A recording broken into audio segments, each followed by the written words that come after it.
Welcome once again to the Spanish Pavilion at Coverings 2021, everyone. My name is Ryan Fasan, coming to you digitally, unfortunately, once again. I wish I could be there with you, but I'm not. So I am coming to you from the screen, and the good news is you'll be able to catch these presentations on TileSpainUSA.com, on our YouTube channel, and on everything else this year, which is pretty cool. So today we're talking trends in ceramics in relation specifically to design professionals and how they can adapt their thought processes and actual processes to incorporate ceramics more and more in their specifications as we come out of this pandemic. So I'm going to go ahead and share my screen here and get into the presentation. So as I said, we're talking A&D trends, and it's on behalf of Tile of Spain, the wonderful, beautiful pavilion that you see around you, and all the manufacturers and representatives of the Tile of Spain global brand.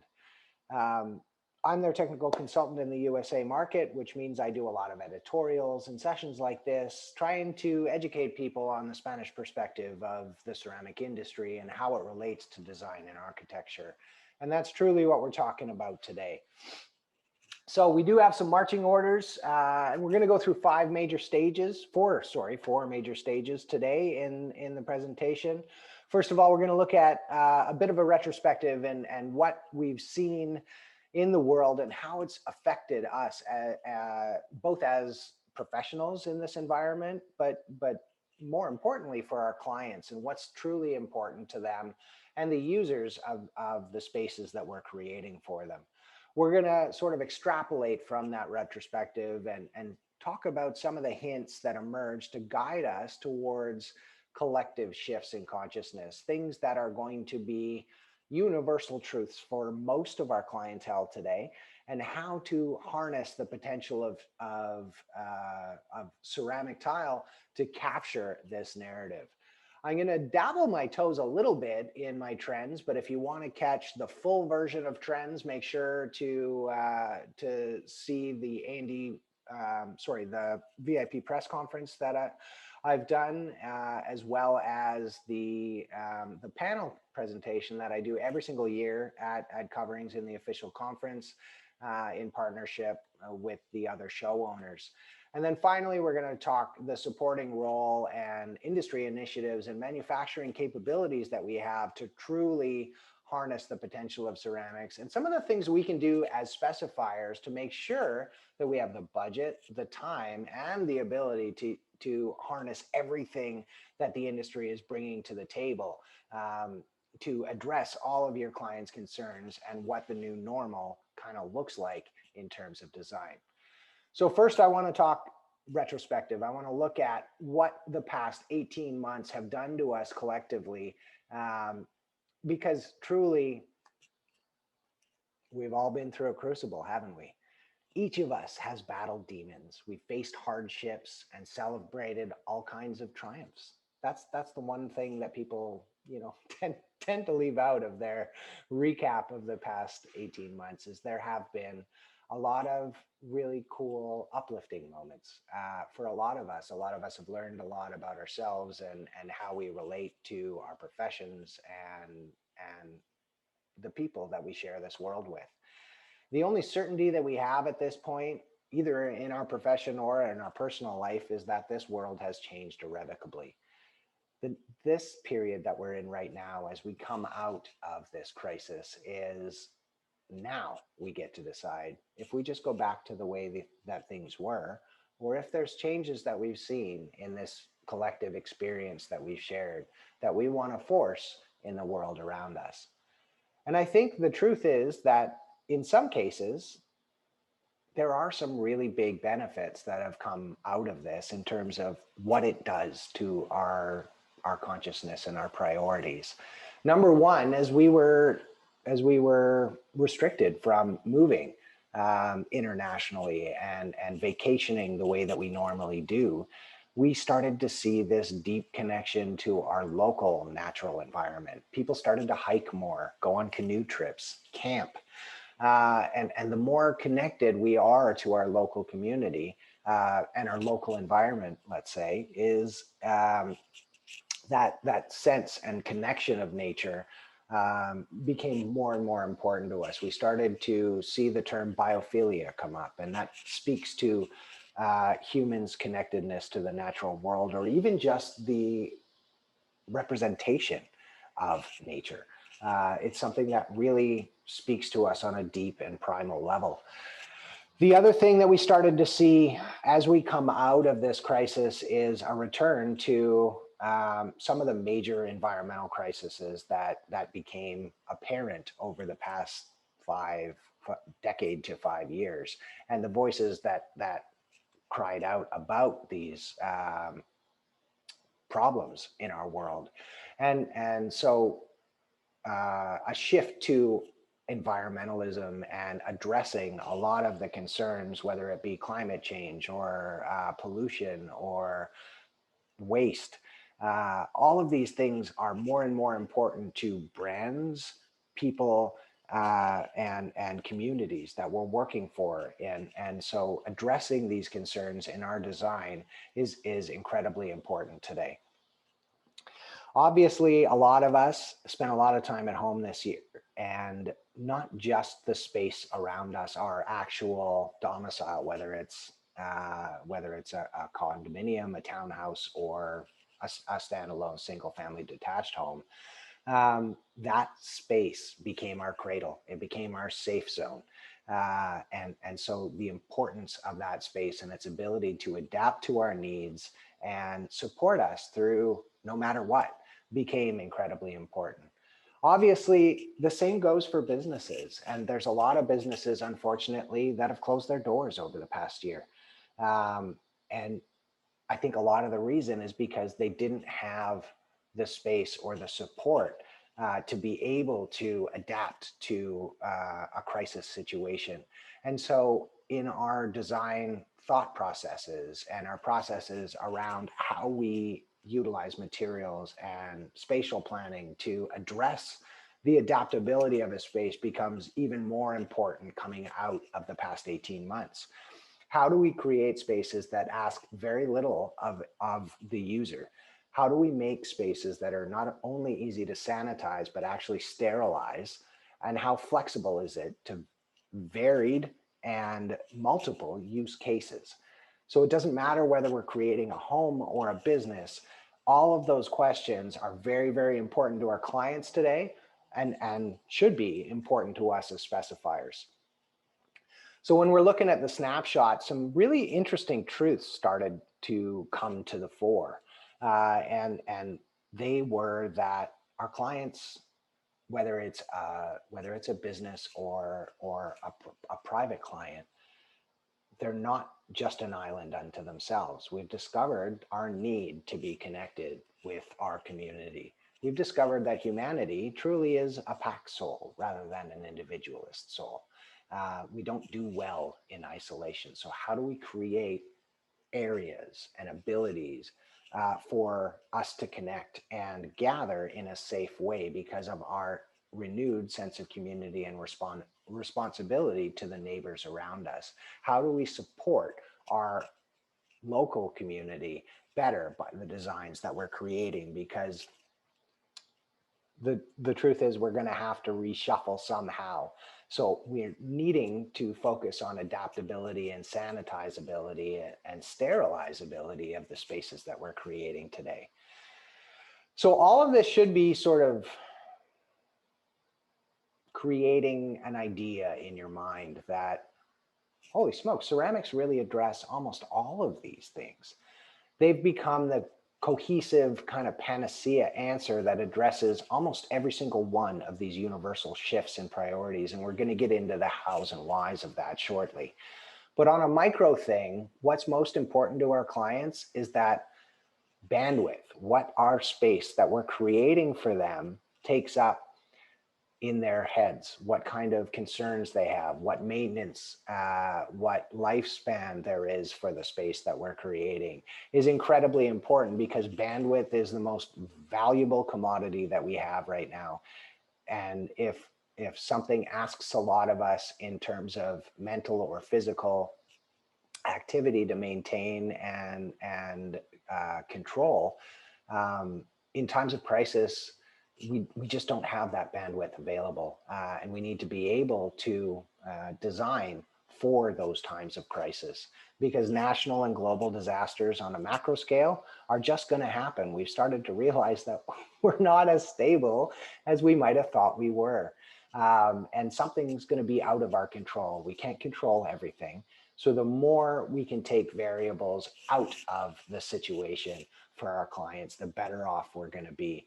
And by doing that, and we'll see in just a sec, that durability really is a force multiplier. And by specifying more durable and more permanent and more flexible choices that don't have to be redone by this generation or possibly next, that impact of that choice has huge downstream effects. So let's get a little bit more focused away from the macro and down to the micro on what ceramics have in what's their ace in hand to address a lot of these concerns for our businesses today.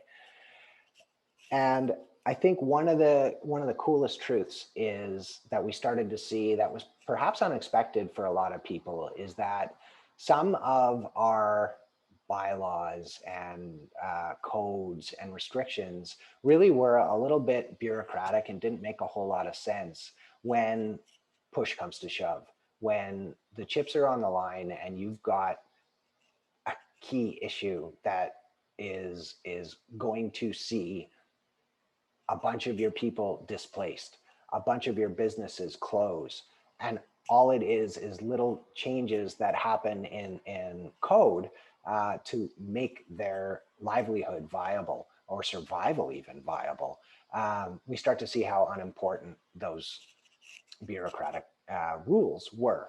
And one of those ways that we started to see it in a big way is the reclamation of space by really harnessing the potential, every potential of every space, whether it's a rooftop or parking out front of a retail or restaurant.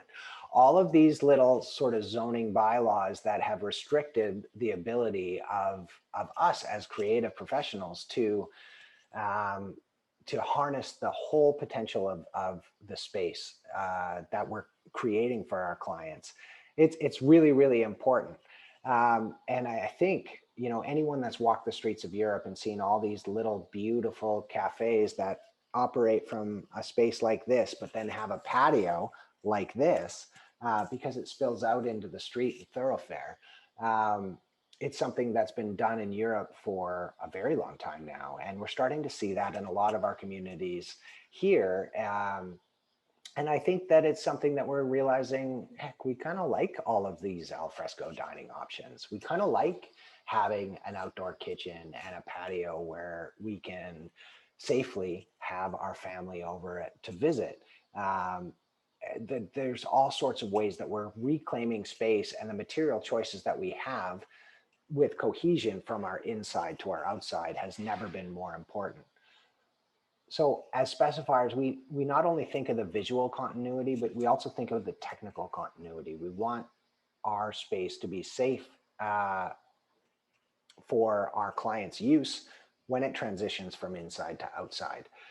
So, but also technically being able to maintain the material in the same way and not have a bunch of other products or methodologies to clean our space for its operation is very, very important. So both visual and technical continuity is paramount for clients today, moving from inside to outside.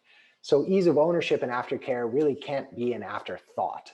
And having a material choice that allows that easy transition and incorporation of spaces, even if they're separated by a sidewalk or a green belt or a garden, having that continuity of space and maintenance characteristics is really important. And this is one that I really want all design professionals to think about, that durability really is a force multiplier for sustainability. because a product like ceramic has the ability to outlast even a lot of our building design, um, the doing something only once and building it for a lifetime or generations is one of the most sustainable practices we can endorse. So what is the industry doing to address some of these? There's a bunch of different brands that have different names for what's essentially an in-out finish. That's the most parsable, easily parsable, and most readily used term for this style of finish of glaze. It's often in a porcelain category of tile. And what it means is that the glaze and surface structure of the tile itself has been manipulated to feel smooth to the touch. So it's easy to clean with a mop or a simple steam cleaner. But as it gets wet, it actually increases its slip resistance, so that we have that visual continuity and technical continuity where it's not more slip resistant than it needs to be inside, but it's exactly as slip resistant as it needs to be outside. So that sort of visual and technical continuity is something that we're really addressing in ceramics today.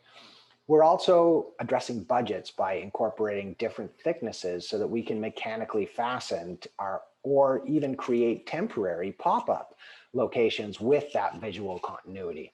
In the case of a city zoning, they may have, well, you can have alfresco dining in the summer and take this parking, but in the winter when we have our snow plows, that doesn't work for us. So you need to be able to remove that.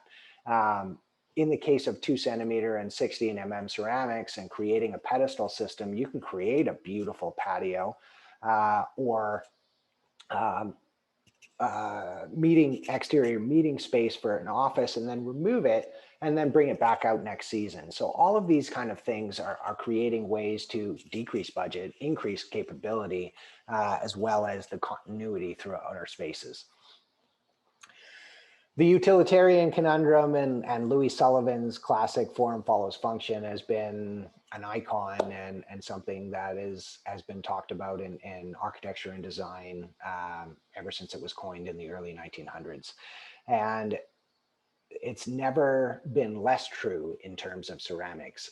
It's true in terms of almost every other material that function has to come first. You have to select and specify for function, and then you may have to sacrifice some of the form and the design characteristics and capabilities based on the technical needs.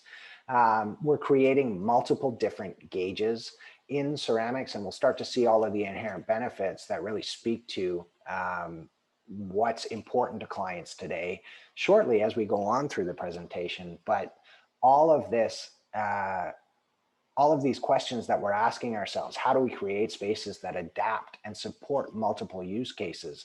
How do we have this broad range of function that we need to address in our specification and not have it restrict our form or design capabilities? How can we do everything that our clients need us to do right now and still make it look and feel interesting and inviting? As we get into, and I told you we're going to do a little trend snapshot, but I want to talk about a couple of key characteristics that really speak to specifiers today. And this picture showcases it beautifully because we've got one sort of cohesive color theory, and yet we have multiple different scales and shapes, multiple different materials as well. We've got a brickwork ceramic that's classic. We've got a stucco that's actually, you know, an art pattern the closer you get to it. We've got a terrazzo. We have a cotto. We have all of these materials that would normally in any other, in the traditional materials or in any other product form, have multiple different performance characteristics, and yet we can design any kind of space we want with any material that has cohesion in terms of the performance, the maintenance, and the livability for our clients. And that's really, really important because an open plan for our clients is the most adaptable space that we can create. So by transitioning in material choice, but not color tone, in scale, but not color, in texture, in all of these ways to create subtle transitions and dynamic spaces that are still at the same time open and adaptable to multiple uses is really, really important because of that hard surface permanence of ceramic material. Now, our industry does create multiple gauges. There's all kinds of different standards that the industry has in terms of installation in different scales, but also in different gauges or thicknesses of ceramics. And the ability that we have as specifiers to harness those gauges to specify the minimum effective dose and utilize our thinner profiles for walls, our thicker profiles for mortared floors, and our super thick profiles for countertops and exteriors gives us the ability to really flex our muscle in terms of budget and specify that cohesive, adaptable surface throughout the entire space. Using scale changes, as I said, for soft room breaks gives us that one material simplicity across these broad expanses in our open spaces. So this is kind of my key term for what is driving product development. And I think in a lot of ways, what is driving our design decisions in 2021 and beyond is creating spaces that are contingency agnostic, that are realizing the potential catastrophes as well as best case scenarios, and being able to be adaptable, livable, and actually supportive to the users of that space. No matter what kind of space we're designing for the minimum really shouldn't be a viable option for us today. Because if we're designing for our current conception of the minimum, no one had 2020 vision, despite all the memes about it in 2020, and saw this potential coming up, right? So designing for the known minimum really shouldn't be a viable option, whereas designing for a contingency agnostic space really should be our goal. We need to be able to create spaces that shelter our users because they're, and the environment that we're pulling the resources out of to create them, because they're really our biggest expense in terms of energy, in terms of resources, and in terms of capability to support us in times of crisis. We need to design them accordingly and utilize everything we have at our disposal to create something that isn't going to wear out or ugly out or need to be replaced or asks a lot of the clients in terms of their livability. So we're going to fly through a couple of trends in terms of what's going on. And as I said, there's a more in-depth version of this that we'll get to, or that you have the capability of seeing here on the Pavilion or on YouTube or anywhere else you want to consume it online. In terms of color, there's some interesting things that we're seeing in terms of tile, again, because of its permanency. We often take a very long view riff on trends. It's not like this in terms of trends in tile, like it is in a lot of soft goods like textiles, furniture, and things like that. We often take a much more simple kind of waveform where we're just dipping our toes into the different trends.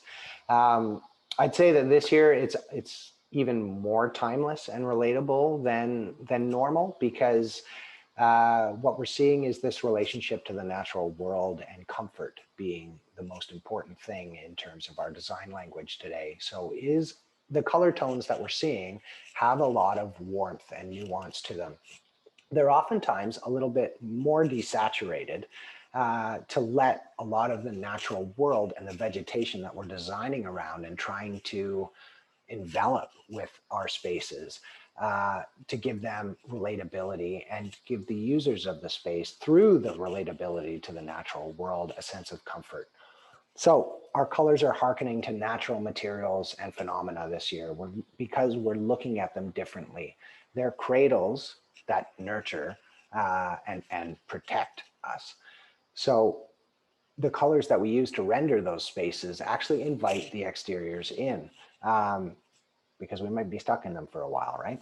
So earth tones really are rising a lot. We're seeing a lot of terracottas, a lot of natural woods, even leathers and natural minerals and metals come up in our products today.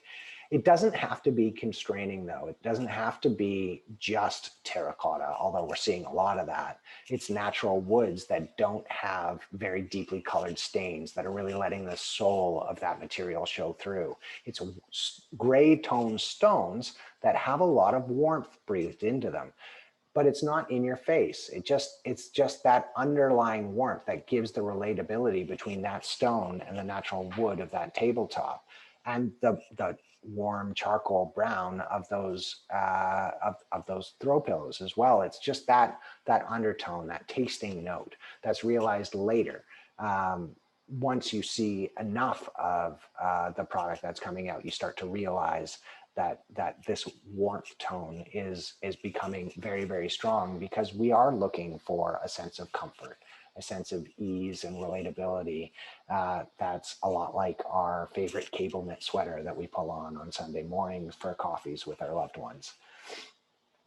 We see a lot of raw materials being done in ceramics, a lot of different materials. The versions that we're doing this year are as unadulterated and raw as they can possibly be. And there's some really key technologies that are allowing us to create these beautifully realistic, raw, true form materials. And surface texture and finish combined with color allow us to do this in very, very incredible ways, both with technical frits, the glass component of our glazes, to create this array of touchable finishes that have all sorts of different tactile sense in the materials, as well as a visual effect. We're using 3D CAD sculpting for our molds and different digitally applied carving and embossing inks that allow us to minutely affect the texture of our surfaces. I want to shine a spotlight on carving inks specifically, because a lot of manufacturers are using them to great effect this year in things like bush hammered finishes, natural wood veins, and even mineral variants that we see in our marbles, where one color mineral might be a little bit less hard than another color. So we get that pitting and that difference in value of our shine and matte in our surfaces. And we're utilizing these new digital inks to great effect in a lot of our faithful reproduction of materials. And that's the other nice thing that I talked about. I hope you're seeing as we're going through the trends, and this is kind of the reason why I put this in here, is a lot of the things I was talking about in terms of material continuity and simple one material maintenance and performance, and more importantly for specifiers, standards in terms of installation, substructure, substrate, and deviation tolerances, and all those kind of things. Being able to specify one material that can truly look like anything in a faithful way that really does actually improve upon the natural materials technical characteristics is a huge thing for us as specifiers. We can prep for just one material and have any option we want available. It's possible to create a one use maintenance guide for your entire space if you operate within the ceramic panoply of what's available to you. This is one thing that I really wanted to showcase, the mid-piece effects, because I know a lot of design professionals that I've talked with have said, yeah, I mean, yeah, it's good, but if I want wood, I'm going to use wood. But there are cases where you want wood, but wood won't survive. And the ability to have, in this case, the veins of sap that move through this wood that have a glossy effect through the natural material is something that we can recreate beautifully, that marries perfectly with the mold structure on the tile that we're printing this on. So we're getting value variance, we're getting structure variance, we're getting sheen variance, and all of that is creating this wonderfully imperfect perfectness of a true hardwood piece. So we're utilizing all of these digital characteristics to create materials that are the most effective representations, that are harnessing all of the beautiful variance in our natural marbles, and we're seeing a lot more aggressive vein structure in our marble looks today with these simple muted tones of a lot of these earth tones coming in. The efficacy of creating realistic stones gets easier, so we're ranging farther afield to create even more unique and varied natural stone characteristics. I do want to just touch on the golden age of ceramics, because ceramics aren't always trying to look like something else. We've been creating beautiful ceramic products that are truly just ceramic for centuries as a culture. In 2019, we started to see us really start to embrace some of the more classic styles and dip our toes in. This year, we're taking a cannonball and just diving in completely.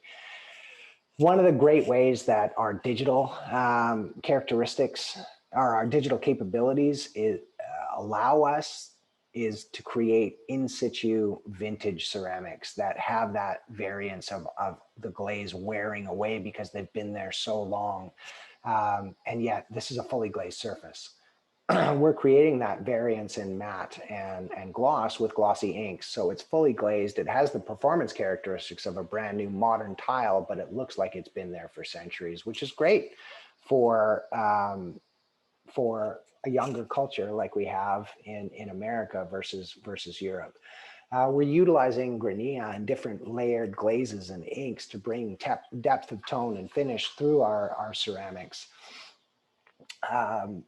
And a lot of these classics have a lot of patterning in them. We started to see pattern tile emerge with early 1900s encaustic cement tile, but we're ranging further afield now because ceramic pattern ceramics really aren't going away. They've really truly become a staple in a lot of designs today. So we're looking at terrazzos and British traditional ceramic British encaustics that we see in a lot of the churches and parliament buildings in the UK. So we're seeing a lot of period and geo specific styles entering the arena. Now, in terms of scale, these smaller scale classic ceramics have really given us a revitalized connection to smaller format scales. In architecture and design, we've utilized the bigger scales and tried to minimize the appearance of joints from a ceramic installation. And in some cases, that's the way to go. And it's a beautiful effect. Where I think it looks the most beautiful is when you have contrast and counterpoint, just like you put scale models in your renderings and things like that to give a sense of scale and connection to the user. This change in scale and actually embracing the grid lines, both for its technical safety characteristics and that grid line increasing the slip resistance in the smaller scale, but also in terms of its showcasing just how big the big products that you're using are. By using that smaller scale is a great and effective way to do that. I talked all about ceramics being a classic art form, and I just love how it's being reborn in the digital age with a reincorporation of our traditional glazes with our digitally applied inks to create something that's very relatable and very historical and yet wholly new at the same time. So finally, I just want to talk a little bit about a couple of ways that we can actually utilize all of this to address our clients' needs, to do it on budget, and to even give them some value adds that they maybe weren't even hoping to get from their environment. So we talked about this zeitgeist shift and different concerns being floating to the fore for a lot of our clients today.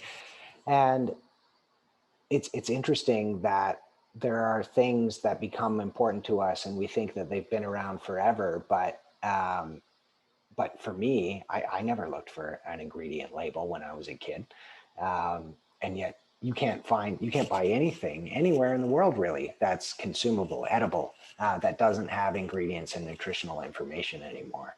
I think that we're going to get to a point that it's sanitary. The sanitary nature of a material is something that is going to be incredibly important for people moving out of 2021. For better or worse, we're experiencing shifts in our priorities. So it's up to us to start thinking about how we address them in our specifications.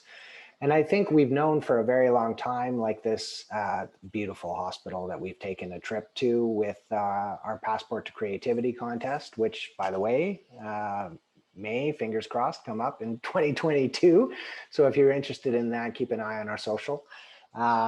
But this was a trip to Barcelona that we took one year, and we had a bunch of design professionals and architects, and we went and visited this hospital site that operated for over 70 years. In Barcelona, that was designed by Antoni Gaudi, and it operated for as long as it did because every single touchable surface was clad in beautiful ceramic tile. And you'll notice that it's a small scale because it does have arched ceilings. It does have, and all of it was simple handmade ceramic material from local manufacturers. And this sanitary nature of the material is something that really speaks to our clients' needs today. So it's something that I want to remind everyone about, that that there's so many inherent characteristics of ceramics, that it is anti-slip, that it's zero VOC, that it's inert and non-bioavailable, that it creates an impervious surface that's unaffected by the sun, unaffected by fire, doesn't need an R rating, survives flood, and often protects the substrate behind them in any of those natural disasters or just human wear and tear like scratches, heat, or acids.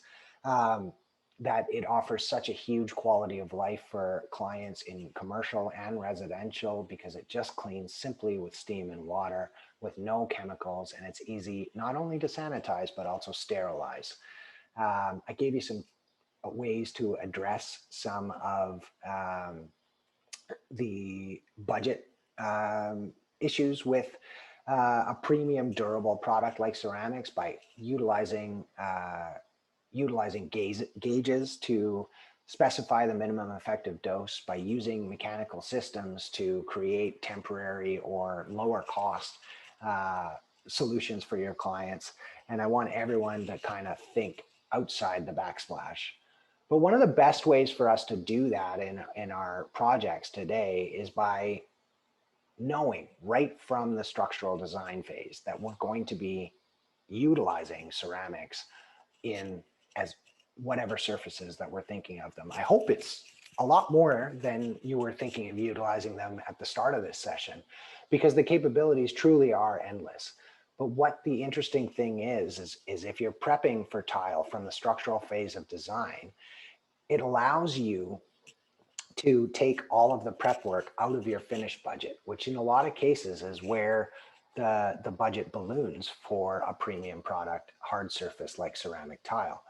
So if you prep for tile right from the structural phase, it allows you to truly aim for those contingency agnostic spaces. It lets you expand your budget to be able to harness all of the potential savings that you can have in the end of your project. So when it comes to designing from design to reality, one of the best ways to do that is easy when your space is designed for it. If you're wanting to use the large format gauge porcelain panels, designing your walls to be the right size that multiple modules fit with as minimal cuts as possible, that your ceiling height is the right height for the panel size that you're using, so that it's optimized and your installation time and effort is minimized on site. The other thing that's huge is being able to develop in your structural phase screeds and substrate tolerances that go, like I said, going into the build budget, so that you're actually thinking about them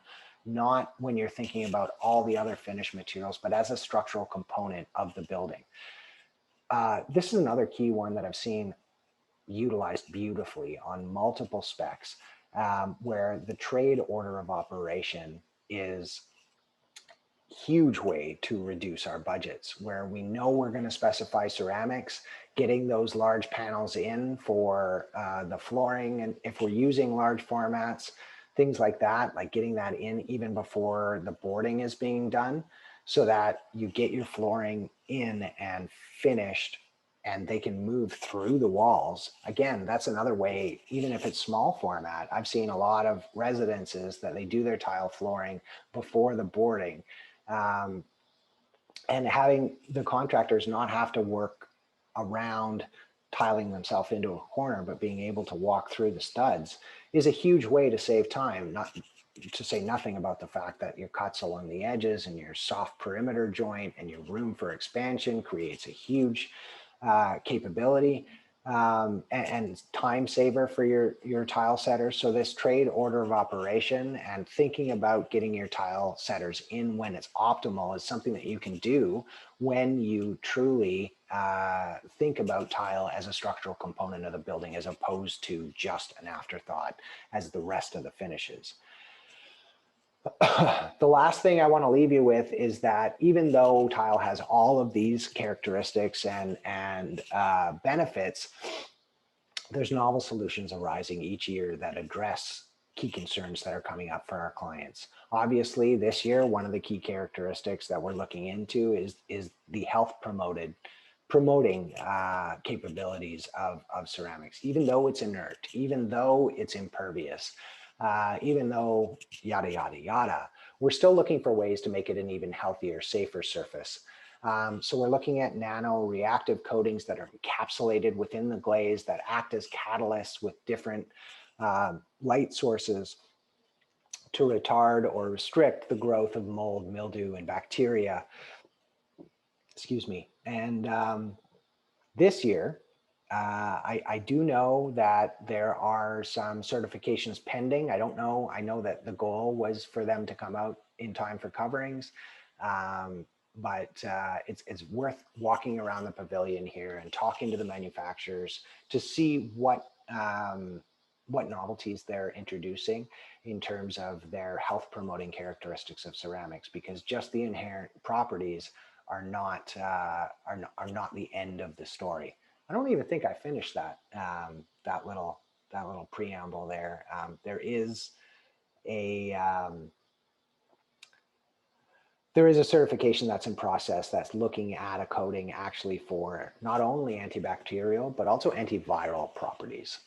So that's something that you're going to want to do is walk around, talk to the manufacturers and find out what their solutions are that they're offering to create healthy options that actually improve upon ceramics' key characteristics. So any of you that made the trek to coverings this year and stopping by the pavilion at Tile of Spain, I really want to thank you. Once again, my name's Ryan Fasan, the technical consultant for Tile of Spain USA. And I hope you enjoyed my presentation on specifiers-centric ceramic trends. Thank you very much.